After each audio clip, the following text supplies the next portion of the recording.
So remember, this service is just about names, and it only links them to IP addresses.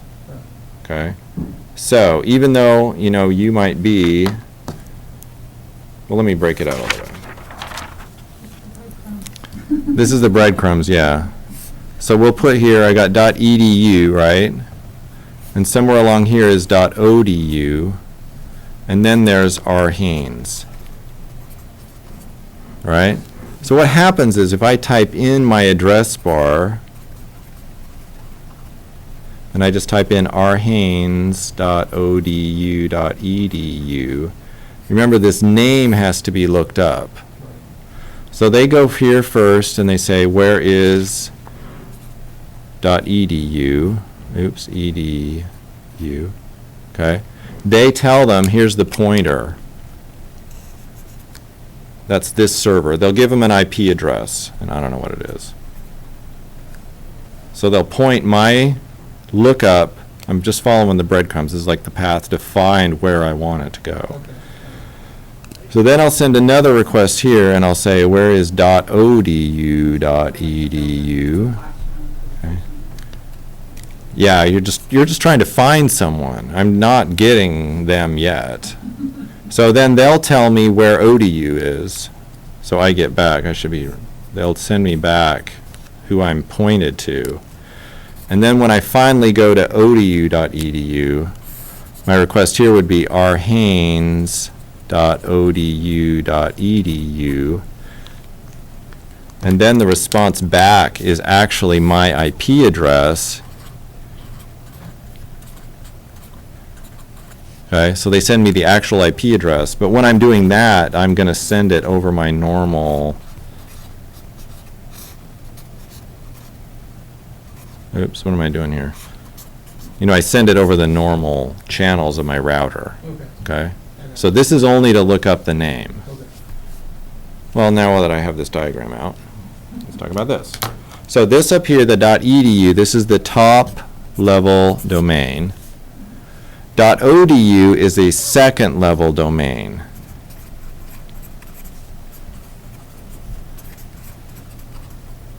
Okay? And then if you go down, there's third level, and I can keep going down. So I could have like www dot, or I could have Rust, I don't know. I could just keep going down if I wanted to. You can divide these off as much as you want, okay? So I can have fourth, whoops, this is not working, fifth, etc.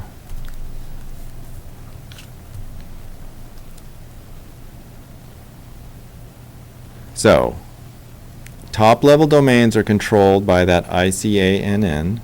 I have to get their permission to make a top level, like the last name. If I go to the second level domain, we'll put .com over here. And say I want to be Microsoft.com. That means I go to the .com person and I say I want to be Microsoft.com. And the .com registrar will say, well, that's already taken. You guys see that? So if I want to register something, it needs to not be taken.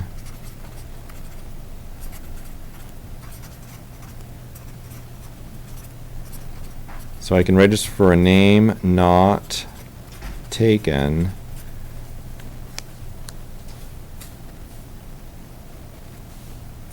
And we'll just put within the rules. Okay.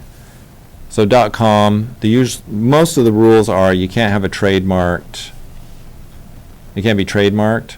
So if I, did like Microsoft01.com and I had a site about Microsoft something, Microsoft could come to me and be like, no, that's our trademark. No. Okay, so it's within the rules, and then that it can't be trademarked. Do we care about this? If you go to EDU, they'll make sure you're a nonprofit educational institution. So that's just the rule there.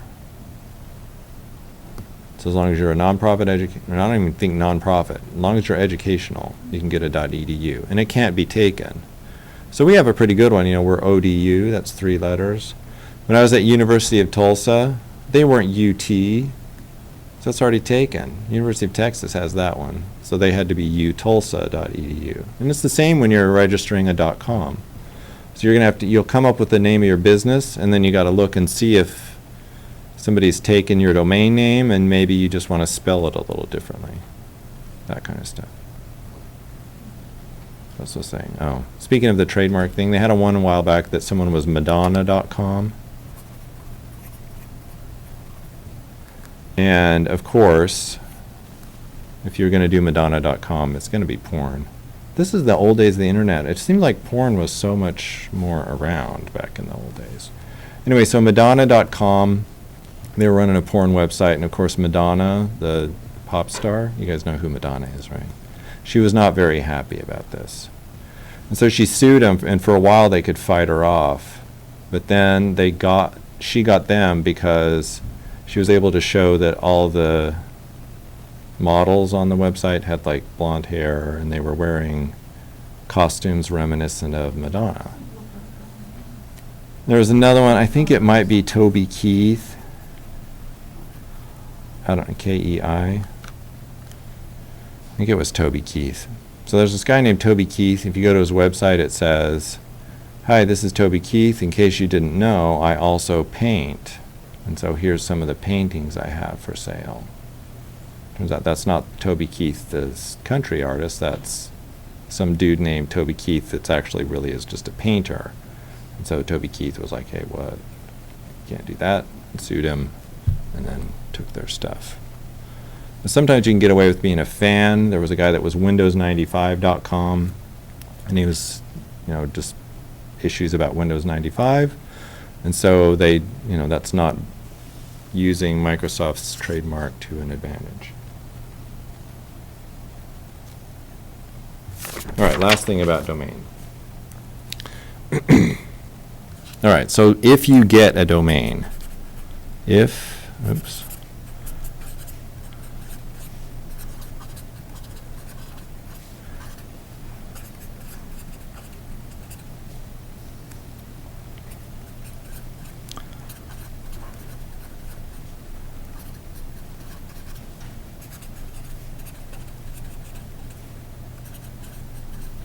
you're going to control all of the names below it. All right? So if I own rhaines.com, okay,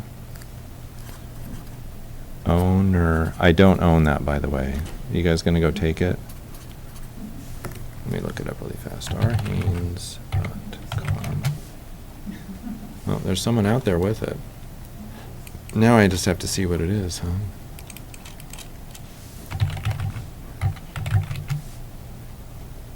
Oh. This is your new hosting package. All right. So the owner of rhaines.com, they can do two things. They can name resources. This is really the important thing that you want to do. Okay? So you can have www, your website, linked to an IP address. Okay?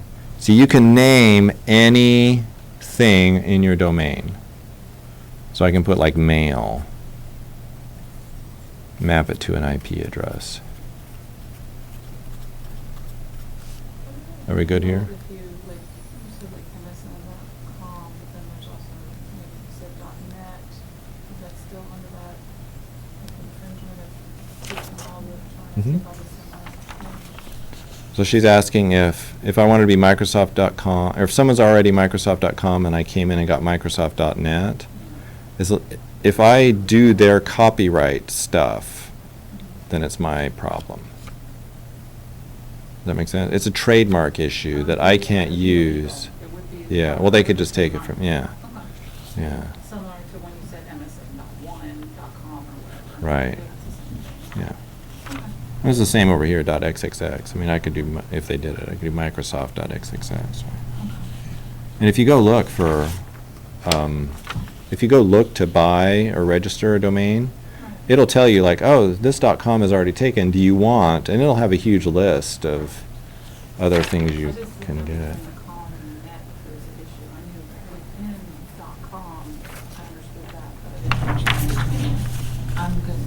Oh, here's a funny one. Let me ask you this one. What's the U.S., United States? You guys ever seen .us? Oh, you have one registered. Way to go. So US is a kind of a funny story. So these are just servers, right? And the server is a guy. Well, not a guy. It could be a girl. Person. So there's a person that controls these servers, and they are the one, it might be a whole company. .com is actually a whole bunch of companies because the people that did control it had to split it up. .net's just a company. .edu is just a company, and they look at your stuff and decide what to do. Well, for a long time, .us was just this guy. So some guy, and he was like a professor in California somewhere, and he would not register anything, like nothing. I don't know why, but he just wouldn't register anything. And then just a few years ago, he died. And so that meant now there's someone else running it, and then they'll give stuff out. But it used to be you just never saw .us, and you still really don't. But .us, that's kind of funny. A lot of people don't know. I'm glad you have your own. You don't have to tell me what. I just use it for practice building websites. Yeah. Anyway, so once you have a domain, you can name any resources you want, and they'll be able to look them up.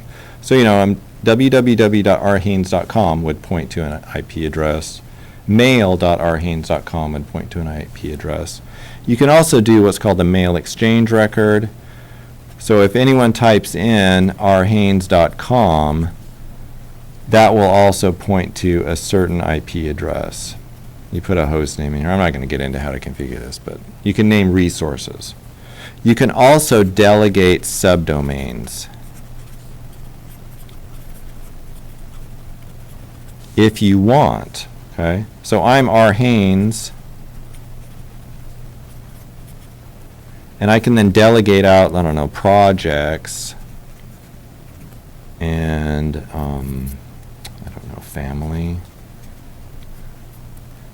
So if I can delegate these out to someone else, so I have another server down here that says projects and another server that does family, now I can do resources. So just like names, www, I don't know, mail. So that acts as a fully functioning domain. That's kind of fun, huh? So once you control a domain, you have control of everything. Like I said, all the names below it. You can do whatever you want. That's fun. And then down here, once you get into the names, you can put in the dirty words if you want, because you're in control. You just have to take the heat.